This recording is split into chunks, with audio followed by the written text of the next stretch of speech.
Hi everyone, Alan Reece with Frank and Kraft. Today I'm sitting with Tina Mcintosh of Joyce House, which is an adult daycare service here in Indianapolis. Tina, how you doing? I'm good, thank you. So, what is Joyce House? We are an adult day service. And what is an adult day service? Well, normally I would say if there wasn't a camera in front of me, I would tell you that it's comparable to childcare. Okay. It helps people get the image of we're open Monday through Friday. At Joyce House, we're open 7 a.m. until 6 p.m. Okay. And the sole purpose of adult day is to give the loved one a place to come that's their own community and helps keep them safe during the days. Okay.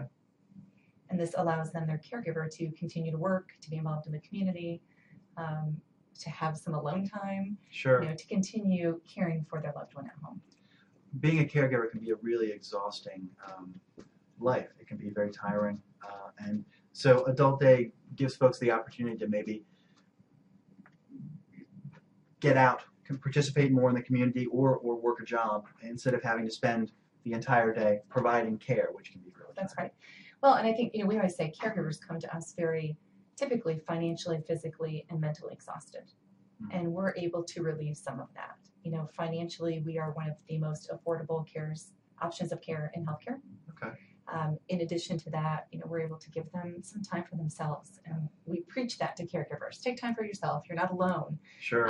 But it's hard to feel otherwise. And so what we do is gift them with gift of time during the day and provide some of that respite and relief for them. Sure. And for their loved one, it's a reason to get up in the morning.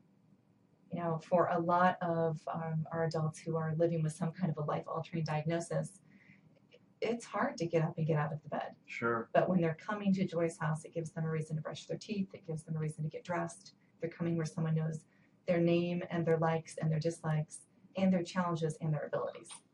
So you've got a real community there that's also not just a community, but a nurturing community that's there looking after their needs and concerns. Yeah, and we're there for safety as well. So, they're in the best environment possible. I ask because adult day is not something that many people are familiar with, that it's even an option that's available. Yeah, I wish that would change quickly. Well, hopefully we can help a little today. I hope so. So do you serve, you're located in Indianapolis. The area that you serve, is it primarily just the Indianapolis area because of, I guess, access?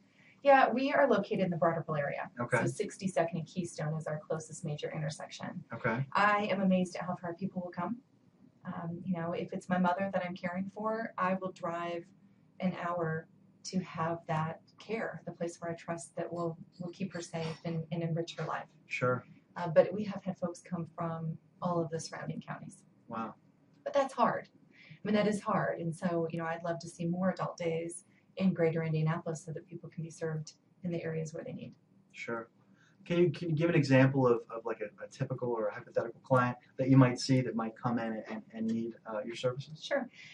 For us, you have to be over the age of 18. Okay. However, most of our adults are aging, kind of a deceiving word nowadays, I think. Right. I'd say average age of about 70, 75 at this time. Okay. We have had as young as 18 and as old as 102. Wow. But our 102-year-old client lied and would tell everybody she was 96. However, we're always in our guests, we call our clients guests, we're always in their reality. Okay. So most of our adults are living with some kind of a dementia. Okay. It may be Alzheimer's disease, it may be an FTD, it might be stroke-induced, it could be a number of things. Okay. But we also have adults who are living with multiple sclerosis, with Parkinson's, Down syndrome, autism. You kind of name the diagnosis, and at this point, we've probably experienced it. So you're in a position to help folks with both sort of physical and mental impairments. Yeah, that's right. Okay. Could you give me an example of a situation where you think that the Joyce House really helped an individual or a family? We've been open since year 2000. Okay. So there are so many that come to mind. I will tell you most recently, this was a really minor thing. This is not life shattering, but it was life changing. I was walking out to my car and there was an older gentleman. He had his walker. He's able to move on his own with that, assistive device. Sure. Early stage dementia. Lovely man. And I heard him say to his daughter, is that the owner? Is that the owner? Well, I'll go with that. We're not for profit, but we'll take owner. Whatever. He recognized me and, it clicked for him. And his daughter said, yeah, Dad, it is. And he said, get her over here. And he kind of called me over. And I said, yes, Mr. John, what can I do for you? And he said, I wanted to meet you, and we've met before. I wanted to meet you, and I just want to tell you that coming here has changed my life. Oh, My wife died last year. I didn't think I had anything to live for, but being here, coming every day, this is what I look forward to now. wow. You know, and it's just those moments where you get in the car and think, I mean, it makes me want to cry just telling you. Like, Yeah, no, that's this is why powerful. we do what we do. On the other hand, you know, some of the kind of bigger things, we do a caregiver retreat. See, now you're making me cry on camera.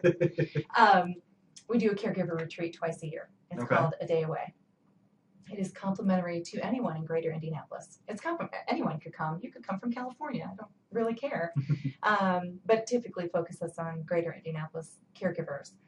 Free of charge, and they come to be with us for the day, and we have breakout sessions for them. We have a panel discussion. We have massage therapists. We serve them all day long. That is our job, is to serve them from the minute they walk in. You know, if you come and I say, okay, Ellen, would you like coffee? And you'll say, I'll get it myself because you're a caregiver. You're used to that. Right. And what I'm going to say to you, no, is it's my job to pamper you today, because caregivers don't get that. Yeah, no kidding. So they leave with care and some relief.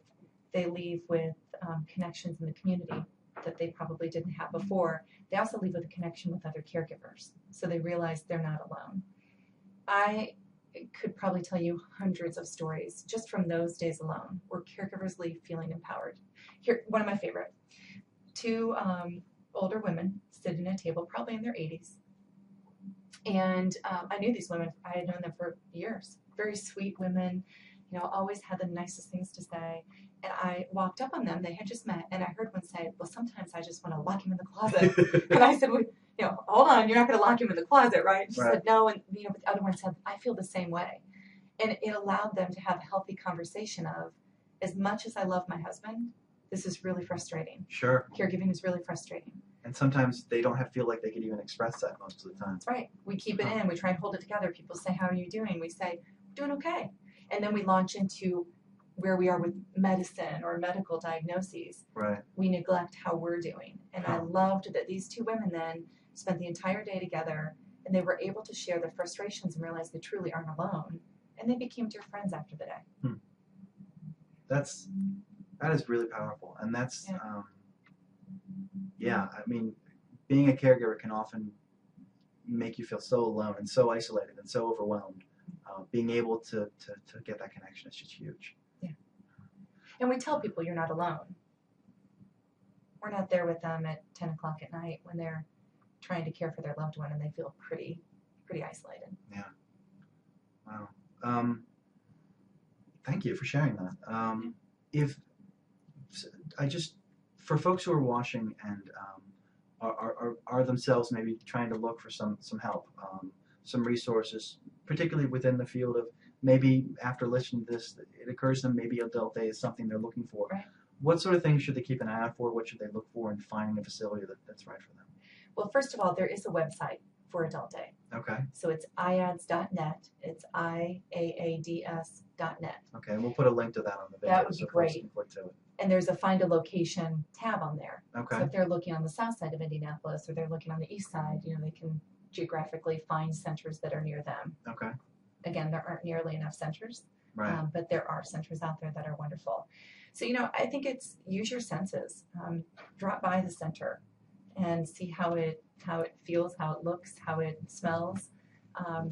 You know, use your eyes to see, are people engaged in activities, and whether that be a group activity that looks like a lot of fun, or it be more of a one-on-one activity that they're doing with a volunteer or a staff member that is enriching and engaging for them.